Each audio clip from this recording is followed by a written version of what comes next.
فأنا ناصح لإخواني بالصدع بالحق تبيض وجوههم. السكوت في مسألة الحزبية يضرها، فاصدع بما تؤمر وأعرض عن المشركين. سلامي على دماج ورجالها والشيخ يحيى ودار العلم يا سعد بانيها. بسم الله الرحمن الرحيم. الحمد لله الذي أرسل رسوله بالهدى ودين الحق ليظهره على الدين كله وكفى بالله شهيدا. أشهد أن لا إله إلا الله وحده لا شريك له إقرارا به وتوحيدا، وأشهد أن محمدا عبده ورسوله صلى الله عليه وعلى آله وسلم تسليما مزيدا لا نبي بعده. إخواني في الدين وأخواتي في الله، أعزني وأعزكم الله جميعا وبارك الله فيكم. Kita lanjutkan bacaan berikutnya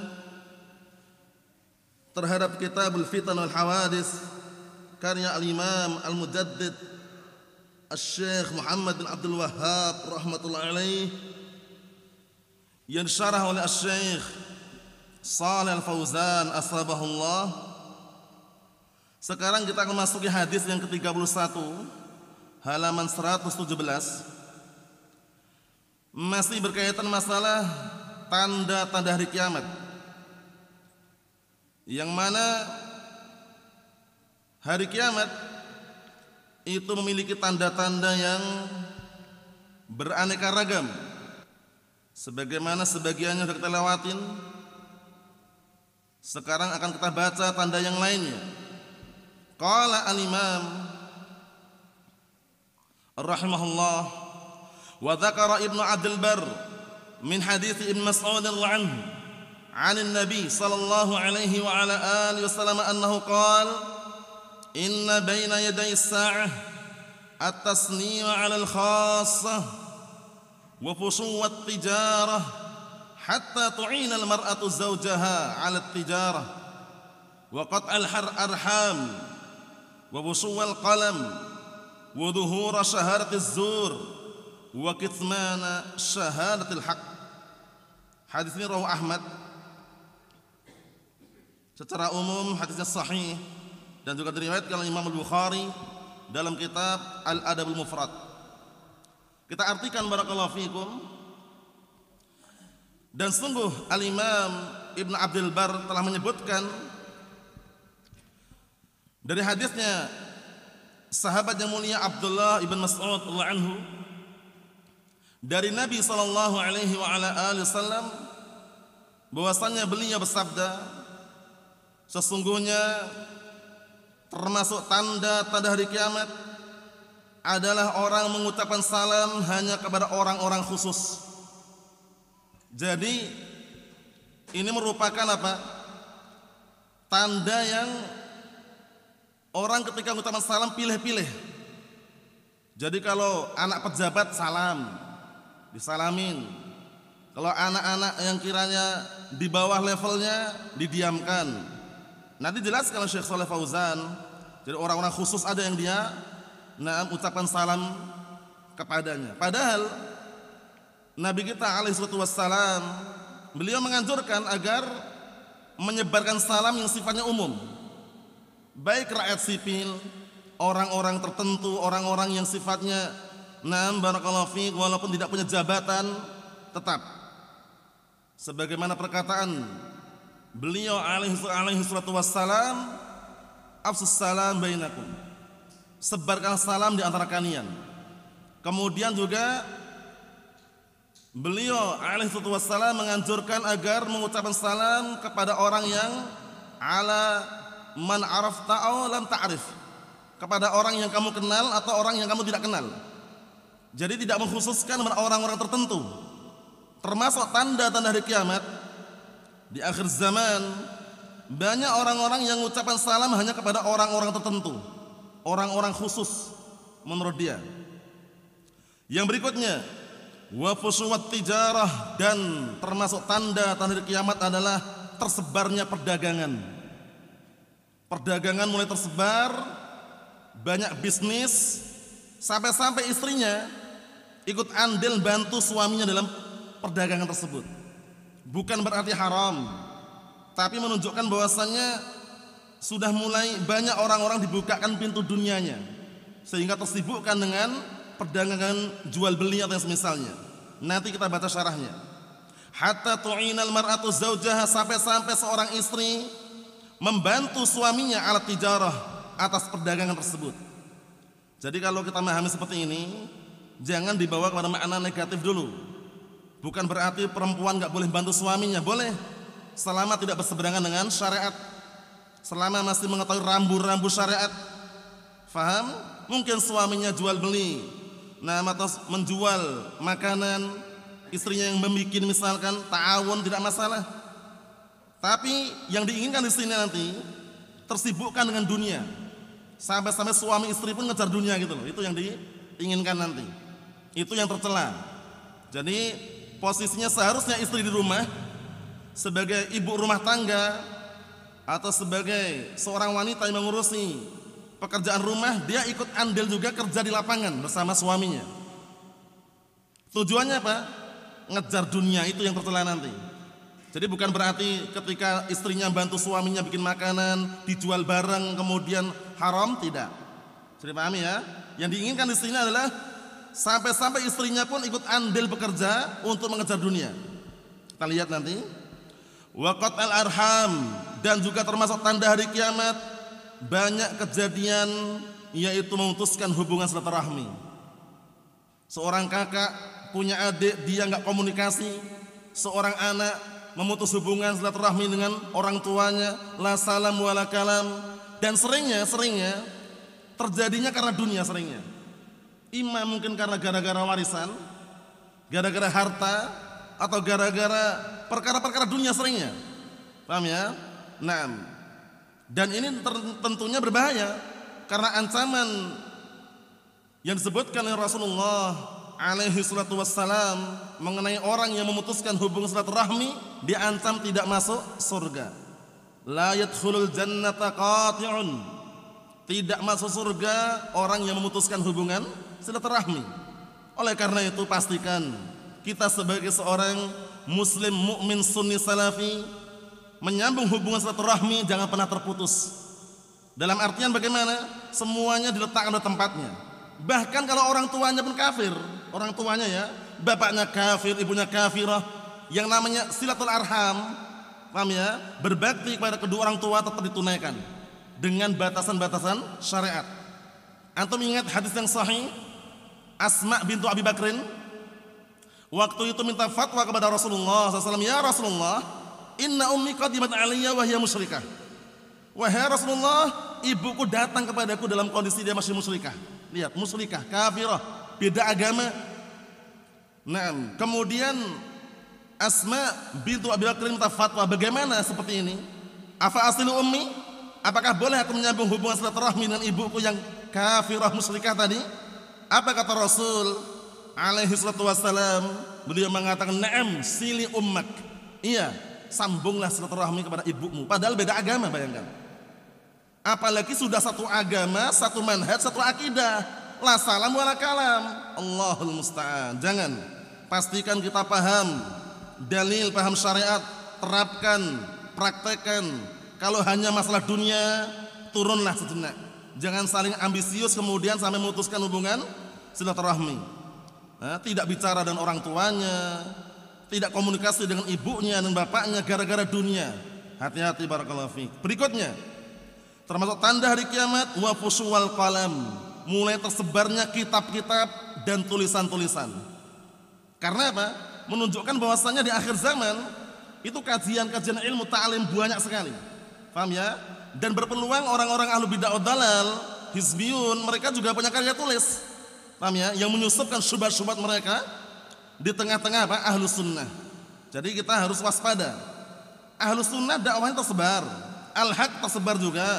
Tapi tidak menutup kemungkinan ahlu bid'ah dalal, ahlu batil, mereka juga menyebarkan ideologi pemikiran mereka melalui tulisan juga. Termasuk tanda-tanda hari kiamat. Kita lihat berikutnya. Wa dhuhur syahadatiz zur, hati-hati ini. Termasuk tanda-tanda hari kiamat, mulai nampak persaksian palsu, bersaksi tapi palsu, dusta, atau istilahnya modal dusta. Hati-hati, karena persaksian palsu termasuk dosa besar yang paling besar. Sebagaimana datang dalam hadis yang sahih, Nabi kita Muhammad alaihissalam suatu ketika bertanya kepada segenap para sahabat, ala ukhbirukum bi akbaril kabair, maukah kalian aku tunjukkan dosa besar yang paling besar? Akhirnya segenap para sahabat mereka mengatakan, bala ya Rasulullah, tentu ya Rasulullah. Akhirnya beliau alaihissalam mengatakan al-isyraku billah wa uququl walidain. Kemudian beliau berhenti, diam sejenak dan melanjutkan ala wa qauluz zur, ala wa syahadatuz zur. Dosa besar yang paling besar adalah syirik, mensekutukan Allah Subhanahu wa taala. Yang kedua, durhaka kepada kedua orang tua. Yang ketiga, persaksian palsu, sumpah palsu, berkata dusta. Hindari barakallahu fiik. Karena orang kalau dusta itu tidak ada tenangnya, pikirannya pasti akan gelisah, enggak tenang. Karena ini sudah sunnatullah jalla wa ala. Sedangkan kejujuran membawa kepada ketenangan, bawaannya tenang, tentram, santai, karena dia jujur. Sebagaimana perkataan Rasulullah alaihi wasallam, as-sidqu tuma'ninah wal kadhibu ribah. Kejujuran itu sumber ketenangan hati, sedangkan kedustaan itu sumber kebimbangan dan juga keraguan. Dan jujur barakallahu fiik merupakan akhlak yang mulia yang Allah Ta'ala anjurkan agar kita senantiasa bersama orang-orang yang jujur. Yaitu perkataan Allah Subhanahu wa taala, ya ayyuhalladzina amanu taqullaha wa kunu ma'as shadiqin. Wahai orang-orang beriman, bertakwalah kalian kepada Allah Ta'ala dan bersamalah kalian dengan orang-orang yang jujur. Jadi kalau kita belum punya ucapan yang jujur untuk kita ucapkan, minimal diam. Jangan menebar pesona dengan ucapan dusta. Jangan menyebar modal dusta, ucapan-ucapan yang dibumbui dengan barakallahu fiik, ucapan yang palsu, sumpah palsu, janji palsu agar orang menerima. Jangan. Makanya ada pantun yang sangat indah itu, fa in lam tajid qaulan sadidan taquluhu fasamtuka an ghairi sadadin sadadu. Jika kamu tidak menjumpai ucapan yang benar, yang jujur yang harus kamu ucapkan, maka diammu dari ucapan yang benar tersebut karena enggak ada bahan yang lain, itu adalah kebenaran. Dalam artian daripada mengucapkan ucapan yang bohong, lebih baik diam. Dan juga anjuran dan Al-Quran Karim Allah Ta'ala mengatakan, ya ayyuhalladzina amanu taqullaha wa qulu qawlan sadida, ay qawlan shawaba.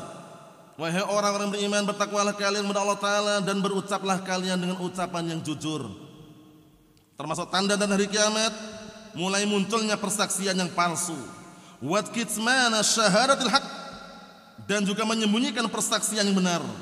Mungkin takut dengan yang lainnya, takut dengan orang lain, takut dengan orang yang mungkin levelnya di atasnya. Dia bersaksi, menyaksikan kebatilan, menyaksikan barakallahu fi kesesatan, tapi ketika diminta untuk bersaksi dia menyembunyikan. Takut dimusuhi temannya, takut dijauhin. Jangan. Yang namanya al-haq barakallahu fi, jangan pernah ditutup-tutupin. Sampaikan apa adanya. Qala Allah qala Rasul. Orang yang kita sampaikan nerima, alhamdulillah. Kalaupun belum nerima, sabar, doakan agar mendapatkan hidayah. Jangan ditutup-tutupin. Menutup-nutupi al-haq itu termasuk perilaku orang-orang ahlul kitab. Orang ahlul kitab mereka menutupi al-haq, menyamarkan antara al-haq dan al-batil, disamarkan. Yang hak dibikin samar, nampaknya apa? Batil. Yang batil dibikin samar, nampaknya al-haq. Itu perilaku ahlul kitab. Oleh karena itu barakallahu fiik, qulil haqqa walau kana murran, ucapkan al-haq walaupun pahit rasanya. Memang pemegang al-haq, penyeru al-haq itu pasti musuhnya banyak, enggak sedikit. Jadi kalau ada orang mendakwakan Al-Quran Sunnah kok banyak temannya, orang-orang hizbiyun dekat, berteman dengan dia, senang, senyum-senyum, dicurigai. Nyampaikan apa? Dia selama ini menyampaikan apa? Coba kalau dia menyampaikan, misalkan Khawarij adalah kelompok sesat, Jamaah Tabligh kelompok sesat, Hizbut Tahrir kelompok sesat, Ikhwal Muslimin kelompok sesat, pasti orang kan jaga jarak. Akan jaga jarak dengan apa? Al-haq tadi. Tapi kalau didekati orang-orang hizbiyun al-bid'ah ad-dalal, ternyata selama ini yang dia sampaikan hanya akhlak adab, akhlak adab. Akhlak adab itu nomor satu. Tapi tidak lebih kalah lagi yang nomor satunya adalah tauhid dan akidah. Bisa dipahami?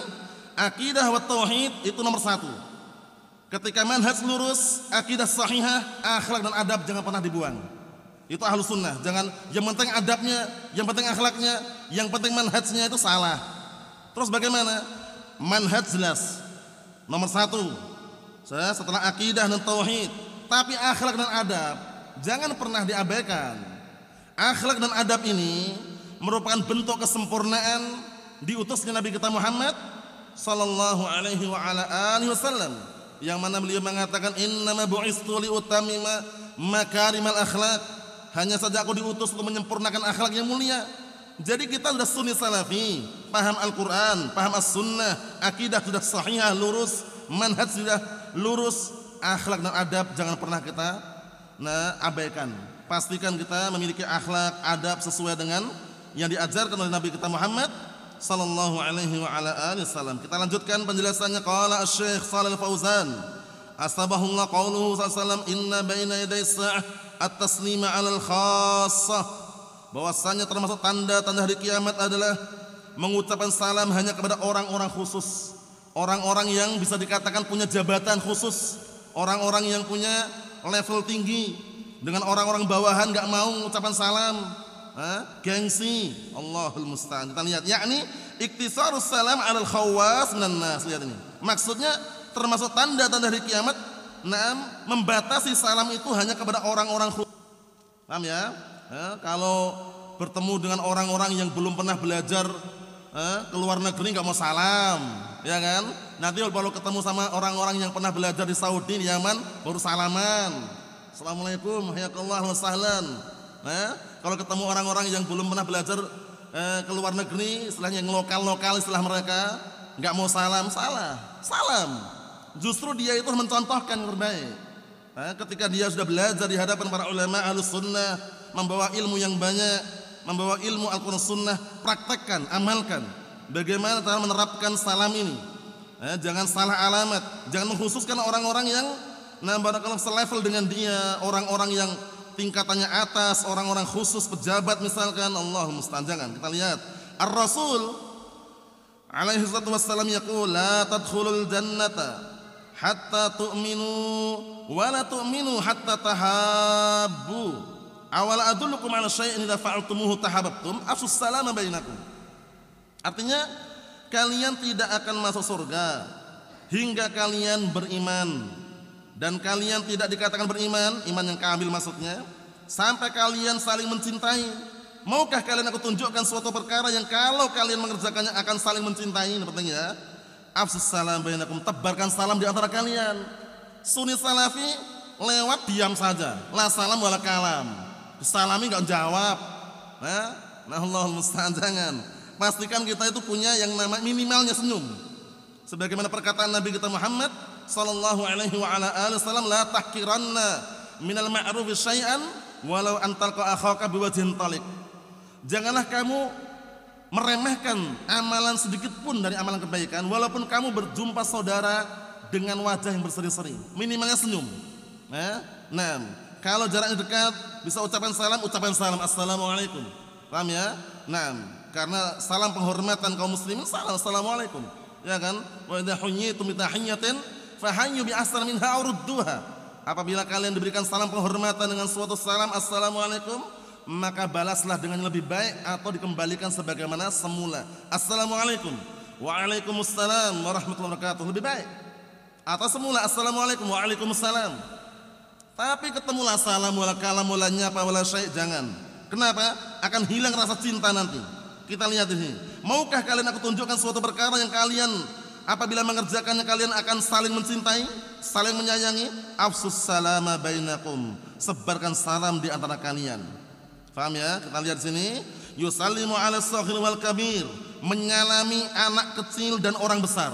Jadi enggak hanya orang besar saja. Ketemu anak kecil pun antum salami enggak masalah. Ajarkan kepada mereka biar mereka terbiasa mengucapkan salam. Wal hur wal 'abd, baik itu orang merdeka atau orang budak, salam. Wal ghani wal faqir, orang kaya atau orang fakir, salam. Assalamu haqqun lil muslim al muslim, karena salam itu merupakan hak seorang muslim atas muslim yang lainnya. Memulai salam hukumnya mustahab, jawabnya wajib. Jadi kalau antum atau kita ada orang ucapan salam kita dengar, hukum asalnya wajib menjawab. Paham ya? Memulainya hukumnya mustahab, jawabnya adalah wajib. Jadi pahami. Jadi jangan sampai barakallahu fiik ada ucapan salam diam, enggak jawab. Kalau ada permasalahan pribadi selesaikan. Jangan permasalahan pribadi dibawa masuk dalam perkara dakwah. Akhirnya enggak menerima kebenaran lagi, disampaikan al-haq malah dia tolak, malah ngayal, nolak, membantah, membangkang, bandel. Jangan. Paham ya? Permasalahan pribadi setiap orang pasti punya. Tapi bagaimana solusi yang terbaik untuk menyelesaikannya? Jangan dibawa pada perkara dakwah akhirnya menolak kebenaran, salah. Maka Syekh Shalih Fauzan asbahullah ketika beliau mensyarah salah satu silsilah rasail, beliau mengatakan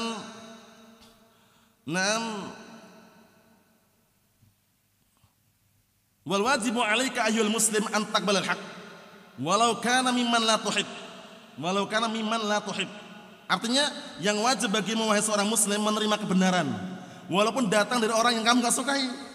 Jadi kebenaran datang dari orang lain yang kita enggak suka sama orang itu. Wala takunu al adawatu syakhsiyah wal ahwa' nafsiyah mani'atan min qabulil haqq. Ini bagus sekali nasihat ini.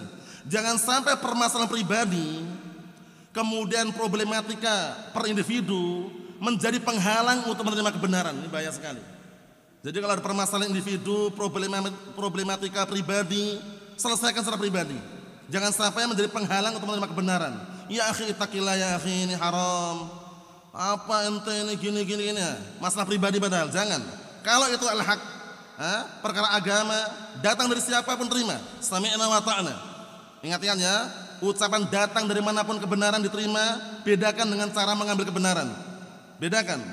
Kalau mengambil kebenaran dari ahlus sunnah wal jamaah, mengambil al-haq dari ahlus sunnah wal jamaah. Syaitan yang waktu itu datang kepada Abu Hurairah setelah beberapa kali mencuri sebagian harta zakat waktu itu. Paham ya? Kemudian datang kepada Abu Hurairah menyampaikan kalau kamu ingin selamat dari diganggu, maka baca ayat kursi. Di situ bukan dalil bolehnya mengambil ilmu dari ahlul bidah, bukan itu.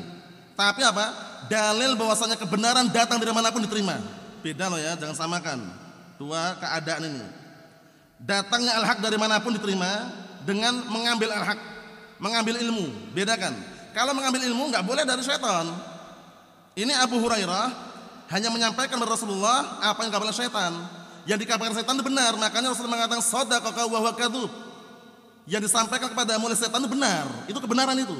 Tapi dia pendusta. Maksudnya kebenaran datang dari manapun enggak boleh kita tolak. Ada orang kafir datang ke kita, ya akhi, salat 5 waktu itu wajib. Antum jangan mengatakan enggak wajib, ente kafir. Boleh gitu? Enggak boleh. Walaupun dia kafir, salat 5 waktu wajib enggak? Wajib. Datang orang kafir pun kita benarkan, iya benar wajib. Tapi mengambil al-haq, mengambil ilmu, pastikan dari ahlus sunnah wal jamaah. Al-Imam Muhammad bin Sirin rahimahullah taala sering dinukilkan para ulama, dinukilkan al-muqaddimah sunan, di muqaddimah Sahih Muslim barakallahu fiik, beliau mengatakan inna hadzal ilma dinun fangzuru amman ta'khuduna dinakum. Itu rambu-rambunya itu, barometernya. Sesungguhnya ilmu ini adalah agama, lihatlah oleh kalian dari mana kalian mengambil agama kalian. Jangan sembarangan dari hizbiyin kita ambil ilmunya. Kami cuma ngambil lughahnya aja Ustaz, ngambil nahwu sharafnya aja. Nanti kalau masalah manhaj tauhid kembali ke ahlus sunnah, salah.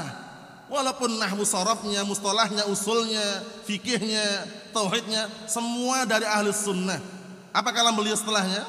Sambungan situ. Nah barakallahu fi fayungdar ila ahli sunnah fayukhad hadithuhum thumma yungdar ila ahli bid'ah fala yukhad hadithuhum. Ana nukilkan semakna yang setelahnya ini ya. Artinya dilihat ternyata ilmunya dari ahli sunnah diambil hadisnya, diambil ilmunya. Dilihat lagi ternyata ilmunya dari ahli bid'ah wad dalal, dari ahli ahwa fala yukhad hadithuhum, enggak diambil hadisnya. Lihat, menunjukkan bahwasannya kita harus selektif di dalam mengambil al-haq, di dalam mengambil ilmu Al-Qur'an dan as-sunnah. Kita lihat fa idza turika hada wa sara la yusallam ila ala kibaris nas wa ala al-khassah, dan apabila sudah mulai ditinggalkan perkara ini dan menjadilah dia tidak menyalami, tidak diucapkan salam kecuali hanya kepada orang-orang yang besar orang-orang tua saja kalau anak kecil nggak diucapkan salam, atau kepada orang-orang khusus, kalau orang-orang yang levelnya di bawahnya, orang-orang rendahan, atau orang-orang fakir, atau orang-orang yang tidak punya gelar, dia abaikan, dia campakkan, maka ini perkara yang salah. Apa kata beliau? Hadza min alamatis sa'ah, hadhi wahidah. Ini merupakan tanda-tanda hari kiamat. Ini yang pertama, kata beliau. Yang kedua, qauluhu sallallahu alaihi wasallam fusuwat tijarah, mulai tersebarnya perdagangan. Biasanya kalau orang tersebar perdagangannya, dagangannya mulai laris, bisnisnya mulai lancar, itu ancaman atau bukan sebenarnya? Secara tidak langsung ancaman. Ancaman untuk orang tersebut, dia istiqomah atau enggak nanti ke depannya. Kalau dia istiqomah, dia akan menjaga bagaimana caranya agama tetap selamat dengan usaha bisnis yang lancar tadi. Tidak meninggalkan syariat, dia lebih mengedepankan akhiratnya, banyak bersyukur, ya kan, seperti itu. Karena biasanya kalau diuji dengan pintu dunia ini, mulai dibukakan pintu dunia, kemudahan di mana-mana, setiap dagang laris, setiap usaha pasti sukses. Itu berpeluang kalau dia tidak istiqomah akan terseret untuk apa? Hanyut dengan dunia. Wal'iyadzubillah. Allahumma salim salim. Kalau udah larut dengan dunia, wal'iyadzubillah, sudah tidak sempat lagi, tidak sempat lagi duduk di majelis ilmu. Paham ya? Nah, karena mereka punya target, waktu adalah uang. Itu. Paham ya? Sedangkan ahlus sunnah wal jamaah, karena paham dalil, paham Al-Quran sunnah, mereka menilai waktu itu adalah ilmu dan akhirat, sehingga mereka gunakan waktunya semaksimal mungkin untuk apa? Mengejar akhirat, mendapatkan ridha Allah Subhanahu wa taala. Dunianya ambil seperlunya, ambil secukupnya. Paham ya? 6. 20 banding 80. 80 untuk akhiratnya, 20 untuk dunianya. Jangan dibikin 50-50. Kalau dibikin 50-50, itu kalaupun naik sedikit atau turun sedikit, itu biasanya menang dunianya. Paham ya? Tapi kalau kita bikin target yang panjang, 80 akhiratnya, 20 dunianya, aman insyaallah. Paham ya? Nah, wah ini cuma berkata-kata. Kita jangan sampai hanya berkata-kata, harus buktikan dengan fakta dan realita. Paham ya? Nah, karena orang yang sudah terfitnah dunia, barakallahu fiik, itu kehidupannya dunia terus. Dunia. Nargetkan tahun 2030 katanya. Allahumma musta'an. Sekarang tahun ini belum selesai, sudah bayangan tahun 2030. Mau kemana? Ya kalau masih hidup, ya kan? Abu Kasah, kalau masih hidup, ya kan? Tahun 2030 katanya dipersiapkan katanya. Sekarang ini hadapi, banyak berdoa. Tahun kemarin syukuri. Yang sekarang kita hadapi, banyak berdoa semoga dimudahkan. Tahun 2030 nanti kalau masih hidup, insya Allah dimudahkan. Caranya gitu. Jangan panik, nanti serba elektronik, serba robot semuanya, karyawan nggak ada lagi, semuanya bangkrut, di PHK katanya. Itu pikiran terlalu jauh, ngapain ke sana? Ya kan? Sekarang pikirkan bagaimana cara ibadah kepada Allah Ta'ala dengan benar, tata cara sholat yang benar bagaimana, wudhu yang benar bagaimana. Nah, jangan sampai sibuk mikir tahun 2030, sifat sholat Nabi aja belum pernah dia pelajari misalkan, ya kan? Sifat wudhunya belum dia pelajari, ya kan? Kita bertaharah belum pernah dia pelajari. Salah, 2030 itu nanti aja sudah. Jangan pikirkan sekarang, ya kan? Nah, barakallahu fiik, mikirkan sekarang itu bagaimana.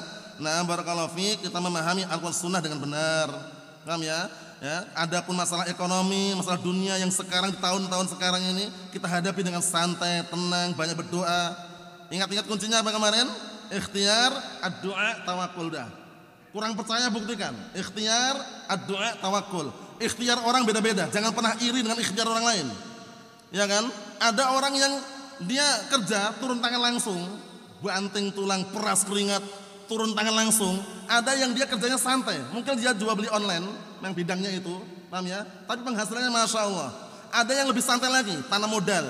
Dia cuma ngasih modal dengan orang yang terpercaya. Dia duduk santai, mempelajari Al-Quran Sunnah, tapi setiap bulan cair misalkan. Ada nggak seperti itu? Ada. Jangan pernah iri dengan proses orang lain. Syukuri yang antum proses, yang kita proses, syukuri walaupun beda-beda. Paham ya? Kalau kita merasa iri dengan rezeki orang lain, ekonomi orang lain, itu biasanya bikin pikiran gak tenang, hati gak tentram. Tapi kalau kita mensyukuri apa yang kita hadapi, apa yang kita jalani, tenang pikiran, tentram hatinya. Kita lihat lagi. Kata beliau, kama sabaqa, sebagaimana telah lewat, kata Syekh Shalih Fauzan, yashtagilun nas bitijarah al-bai' syira. Manusia mulai sibuk dengan perdagangan jual beli. tanfatihu alaihimut tijarah, telah dibukakan kepada mereka pintu perdagangan. Wa yanshghiluna biha 'anid din, lihat nih. Mereka tersibukkan dengan perdagangan daripada agamanya, lihat. Meninggalkan agamanya tapi apa? Gara-gara dagangannya. Nah, ini ujian buat kita loh ya. Walaupun anak tidak terjun langsung, tapi kisah-kisah dari ikhwah kita banyak. Biasanya kalau dagang jualan makanan, itu kenapa rame-ramenya pas jam sholat biasanya. Ya enggak, seringnya gitu kan. Jam-jam sholat itu mah rame sekali. Ujian itu. Kalau di antara dia meninggalkan dagangannya sebentar, dia sholat, dapatnya sedikit, tapi berkah insyaallah. Antara dia melayani pelanggan konsumen, tapi sholat jamaah terlambat, tapi dapat uang banyak. Anak dapat informasi dari sebagian ikhwah memang kadang-kadang seperti itu. Jam-jam sholat itu banyak pelanggannya, banyak yang beli. Tapi ketika pas bukan jam-jam sholat, kadang 1, 2, 3 ujian. Milih akhirat atau dunianya. Kalau dia milih akhiratnya, ya tadi itu. Antara dia dapat sedikit tapi berkah insyaallah, atau dia milih dunianya, ketinggalan sholat jamaah tapi dia dapat banyak uang. Tapi ketinggalan jamaahnya itu penting sekali ya. Jangan sampai barakallahu fiik kita terjerumus dalam hal tersebut, akhirnya apa? Lebih mengedepankan dunianya, enggak pernah sholat jamaah lagi, tapi sibuk ngurusi konsumen dan pelanggan. Jangan, paham ya? Jangan, itu ujian barakallahu fiik. Kita lihat, wa yadkhuluna biha 'alal ibad, yang akhirnya mereka melampaui batas dengan sebab perdagangan, mendolimi dan juga berbuat tindakan kejahatan kepada hamba-hamba yang lainnya. Bohong, dusta, ketika jualan enggak jujur, bilangnya original ternyata KW, ya kan? Nah, bilangnya karena barangnya bagus, nomor 1 ternyata KW nomor 2. Allah musta'an. Jujur itu enak sudah. Jual beli kalau jujur itu berkah-berkahan ada di hadapannya. Sudah kita lewati berkali-kali ya, karena ini kaitannya masa perdagangan ini, masa tijarah perdagangan. Jangan sampai gara-gara harta dunia, gara-gara perdagangan dia berani dusta, apalagi sumpah, yamin ghamus, sumpah, wallahi, billahi, tallah, sumpah dia. Ini kulaannya nggak boleh sekian, padahal cuma sekian di bawahnya. Dia berani sumpah untuk naikkan harganya. Hati-hati barakallahu fiik, itu termasuk 6 dosa besar wa'iyadzubillah. Terus bagaimana jujur aja udah, jujur apa adanya, untung banyak nggak masalah tapi jujur. Paham ya? Nah, kalaupun dia harus jujur untungnya sedikit itu nggak masalah. Tapi kalau ternyata dia dapat untung banyak dan jujur, bagus. Bisa dipahami? Tapi kalau bohong, dusta, jangan pernah barakallahu fiik, karena sudah kita lewati hadis Hakim bin Hizam, muttafaqun alaih, kuncinya di sana kuncinya. Fa in sadaqa wa bayyana burika lahuma fi bai'ihima. Kalau dua-duanya jujur, dua-duanya saling terbuka, akan diberkahi keduanya. Fa in katama wa kadzaba muhiqat barakatu bai'ihima. Namun kalau kedua-duanya bohong, dusta, saling menutupi, enggak jujur, akan dicabut keberkahannya. Naam. Ikhwani fid din wa akhwati fillah, a'azzani wa a'azzakumullahu jami'an, barakallahu fikum. Kita lanjutkan berikutnya, kata beliau, qaulu sallallahu hatta tu'inal mar'atu zawjaha 'ala tijarah. Saking apa? Saking ramainya dagangannya. Paham ya? Akhirnya tersibukkan dengan perkara-perkara dunia, lupa keluarganya. Kita lihat, sampai-sampai istrinya membantu suaminya atas perdagangannya tersebut. Maksudnya bagaimana? Maksudnya seharusnya suami itu yang mencari nafkah, kerja di luar, istrinya ikut terjun, lupa anak-anaknya di rumah. Akhirnya anaknya terbengkalai, nggak diurusin, ya kan? Ada yang main ke sana, main ke sini, ada yang nggak jelas, paham ya? Itu yang dilarang. Adapun kalau seorang istri bantu suaminya, misalkan bantu masak masakan yang akan dijual, dia di rumah, ya kan? Kemudian masih ingat dengan apa? Anak-anaknya, menjaga anak-anaknya, mendidik anak-anaknya, namanya ta'awun, boleh, nggak masalah. Tapi yang dilarang, yang tercela di sini, dua-duanya suami istri sibuk dengan dunia dan dagangannya gitu. Bisa dipahami? Sampai-sampai istrinya ikut andil, ikut terjun di perdagangan tersebut. Adapun kalau bantu ta'awun tadi, ya kan? Kadang-kadang kan suami dia memang nggak mampu bikin masakan lah, tapi istrinya yang mampu bikin masakan ini, masakan itu, dijual oleh suaminya, nggak masalah ta'awun, ya kan? Tapi yang diinginkan sini adalah istri ini sampai apa? Sampai ikut andil dalam perdagangan tersebut bersama suaminya, ngejar dunia, sehingga suami nggak cukup itu menurut dia. Paham ya? Aslinya suami itulah yang mencari nafkah. Nah, kita lihat, hatal mar'ah lam yakun min adatiha anna tashtagil bit-tijarah, ya kan? Hingga perempuan yang seharusnya kebiasaannya itu nggak sibuk dengan perdagangan, perempuan biasanya di rumah, nggak sibuk dengan perdagangan, di rumah melayani suaminya, kemudian intinya kaitannya dengan apa? Dengan rumah tangga lah, masak, nyuci baju, nyetrika. Nah ini ikut andil, keluar dia. Alladzi yastaghil bittijar humur rijal. Pada asalnya yang sibuk dengan perdagangan itu adalah kaum lelaki. Wal mar'ah taqumu bi umuril bait, sahih. Dan perempuan itu pada asalnya dia mengerjakan perkara-perkara dalam rumah. Ingat-ingat ini. Ini berarti menunjukkan bahwasanya penjagaannya sangat luar biasa syariat itu terhadap perempuan, terhadap wanita. Tarbiyatul aulad, ya kan, mendidik anak-anaknya. Wala tastaghil bitijarah, dan perempuan tidak sibuk dengan perdagangan. Kita bisa bayangkan ya, ini kita bawa pada makna positif. Apa makna positif? Maksudnya hadis ini larangannya itu ketika sama-sama suami istri sibuk dengan dunianya di luar. Adapun kalau misalkan istri di rumah bantu masakan makanan-makanan yang akan dijual, suami yang menjual itu nggak masalah, ta'awun namanya. Paham ya? Nah, barakallahu fiik. Intinya jangan sampai lupa mendidik anak-anaknya. Paham ya? Anak-anaknya yang sampai terbengkalai gara-gara dagangannya, gara-gara jualannya, sudah nggak didik anaknya lagi, kemudian sibuk dengan urusan dunia. Jangan, semuanya dibatasin. Fi akhir zaman tastaghil bitijarah ma'a zawjiha. Di akhir zaman seorang istri sibuk dengan perdagangan bersama suaminya. Tusyariku zawjaha, dia ikut serta dengan suaminya. Autan farid hiya, atau sendirian. Dia minta suami masih mampu dia. Cuma suaminya malas. Suaminya nggak mau kerja. Malah terfitnah dengan judi online. Allahul musta'an. Sudah terfitnah judi online, nggak pernah kerja, ngandalkan hasil kerjanya istri. Parah itu udah.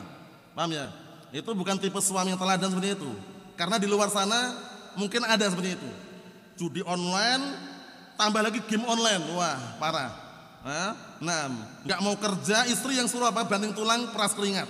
Salah terbalik ini. Suami itu seharusnya mencontohkan yang terbaik. Dia sebagai kepala rumah tangga, dia yang mencari nafkahnya untuk menafkahi istri dan anak-anaknya. Di saat taklim bareng, ya kan? Diajak untuk menimba ilmu berbarengan, sama-sama paham syariat, sama-sama paham agama, ya kan? Jangan terbalik, suami nggak mau kerja, istri yang mau kerja. Kita bicara hukum asal. Selama laki-laki itu masih mampu, punya kekuatan, ya kan? Janganlah dia yang barakallahu fiik, mengandalkan harta kerja, harta hasil kerja istrinya, suaminya kerja, jangan. Nah, berbeda halnya kalau pada kasus-kasus tertentu mungkin suaminya sudah tidak bisa lagi dan istrinya bisa bantu, keadaan darurat itu lain lagi pembahasannya. Kita kembali ke hukum asal dulu. Kata beliau barakallahu fiikum, kama tarawna al-an an-nisa wal amwal bi aidihinna. Nah ini, biasanya ini tanda-tanda berontak biasanya kalau perempuan seperti ini. Sebagaimana kalian lihat sekarang, perempuan dan hartanya di tangan mereka sendiri dah. Perempuannya kaya raya. Suaminya barakallahu fiik gak kerja, istrinya kerja. Akhirnya suaminya nih disetir oleh istrinya gitu loh. Dinasihati malah istrinya ngayal. Wah, apa-apa makan anak yang kerja. Tinggal ngandalkan hasil kerja aja. Jadi suaminya malah dibentak-bentak, dihina, direndahkan gara-gara istrinya sudah menguasai harta dan juga pekerjaannya tadi. Nah, tatajarna misal rijal, mereka berdagang seperti kaum lelaki. Au aksara, bahkan lebih. Hada syai'un lam yajri fi zaman as-sabiq. Perkara ini dulu di zaman dahulu para salafun salih, para sahabat, tabi'in, atba'ut tabi'in, enggak terjadi waktu itu. Hada min alamatis sa'ah, ini termasuk tanda-tanda hari kiamat. Kita ambil dikit lagi. Ar-Rasul sallallahu alaihi wasallam la yantiq 'anil hawa. Sahih. Rasulullah SAW tidak pernah berucap dengan hawa nafsu, tapi yang beliau ucapkan adalah wahyu yuha, wahyu yang diwahyukan kepada beliau. Fa ma akhbara bihi la budda an yaqa, semua perkara yang Rasulullah kabarkan pasti terjadi. Wa huwa yukhbir bidzalika lit-tahdhir, yang mana Rasulullah mengkabarkan tentang hal tersebut untuk memberikan peringatan. Tahdhirul muslim, memperingatkan seorang muslim idza adraka hadzal syai' an ya'khudha hidrah. Paham ya?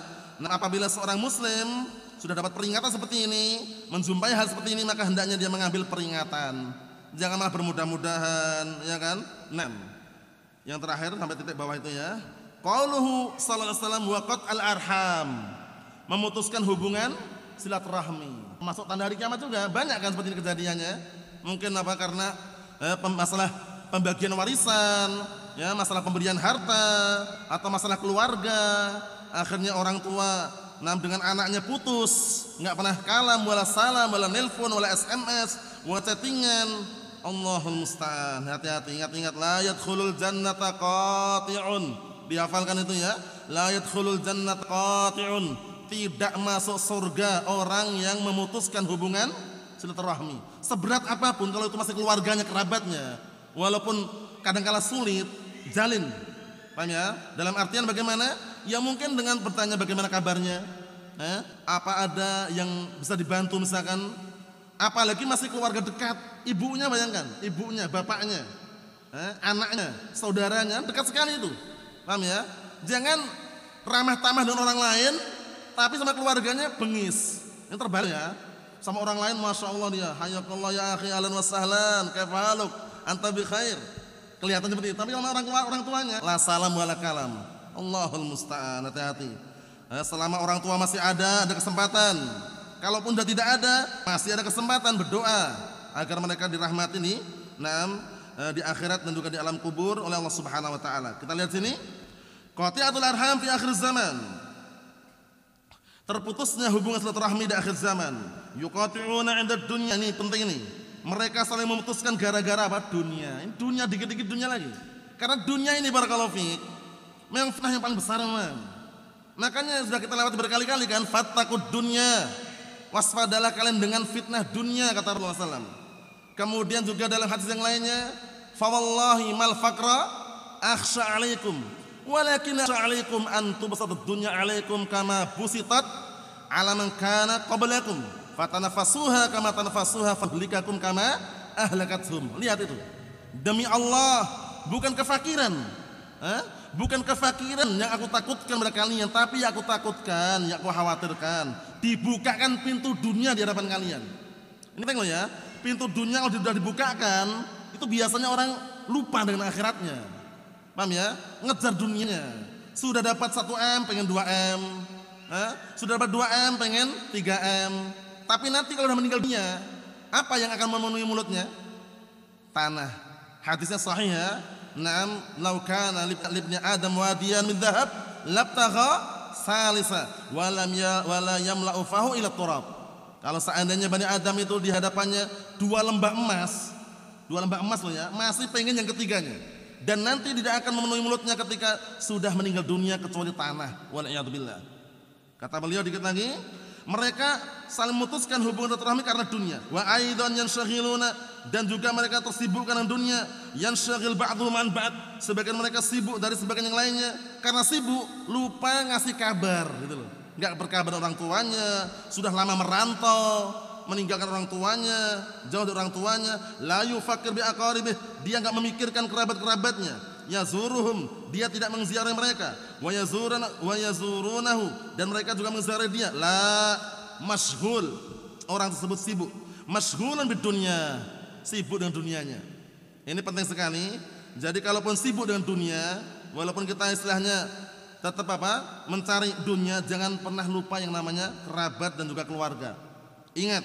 Nah, kita lihat sini, mashghulan lailan aw nahara, lihat, sibuk siang dan malam. Sibuk siang atau malam. Minal mungkin idza hasalahu syai'un minal faragh yanam yartah. Lihat. Termasuk perkara yang mungkin apabila dia mendapatkan waktu luang, itu pun dah lupa. Waktu luang ya, sibuk kerja, ketika datang waktu luang dia lupa untuk menghubungi keluarganya. Dia tidur, istirahat. Wa idza staiqadha, ketika bangun, yasri ila a'malih, dia langsung segera menuju pada kerjaannya. Wala yafraq ila aqaribih, tidak meluangkan waktunya untuk apa? Untuk kerabat-kerabatnya. Yazurunahu, mereka menziarahinya, au yazuruhum, atau dia menziarahi mereka. La yafraq li hada, dia tidak meluangkan waktu untuk hal ini. Wa huwa fid dunya, dalam keadaan dia apa? Sibuk dengan dunia. Ini tentunya kita bicara mengenai orang-orang yang jauh dari syariat, jauh dari Al-Qur'an Sunnah. Adapun Ahlus Sunnah wal Jamaah, Sunniyun Salafiyun, pastikan bisa kondisikan apa? Hadis yang mulia ini, la ifrat wa la tafrit. Tidak berlebihan, tidak pula meremehkan, tapi semua diambil seperlunya sesuai dengan kadarnya, dan memutuskan hubungan silaturahmi dihindari, dan menyambung hubungan silaturahmi sangat dianjurkan. Wallahu a'lam bissawab. Wassallallahu assalamatu wal afiyah walhamdulillah.